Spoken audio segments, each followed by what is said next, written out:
হাইকোর্টের দেয়া প্রথম ও দ্বিতীয় শ্রেণীর সরকারি চাকরিতে ৩০% মুক্তিযোদ্ধা কোটা সহ ৫৬% কোটা পুনর্বহালের আদেশের বিরুদ্ধে টানা তৃতীয় দিনের মতো শাহবাগ মোড় অবরোধ করেছেন শিক্ষার্থীরা। এতে করে সড়কে যান চলাচল বন্ধ হয়ে শাহবাগ অচল হয়ে পড়ে।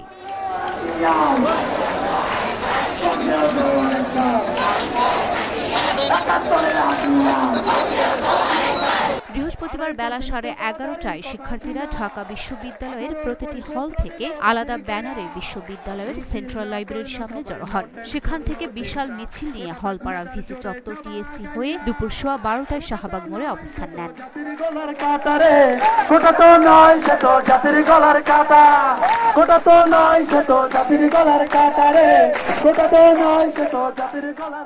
সরেজমিনে শিক্ষার্থীদের শাহবাগ মোড়ে বসে স্লোগান দিতে দেখা যায়। ফলে Farmgate Shahbag, Shahbag Paltan Moghbazar road, Shahbag science lab road এবং শাহবাগ বিশ্ববিদ্যালয়ের প্রবেশ পথ বন্ধ হয়ে যায়। সাধারণ জনগণ গাড়ি ছেড়ে হেঁটে গন্তব্যের দিকে যেতে থাকেন।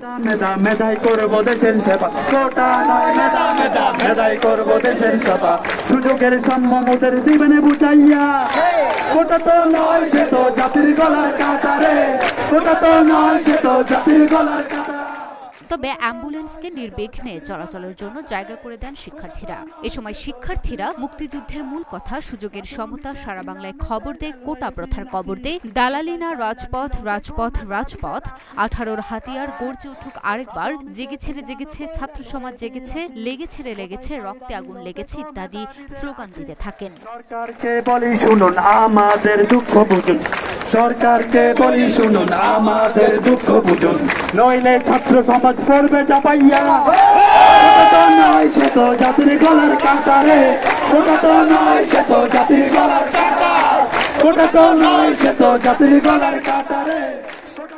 Luna Fusnipa, Dhaka post.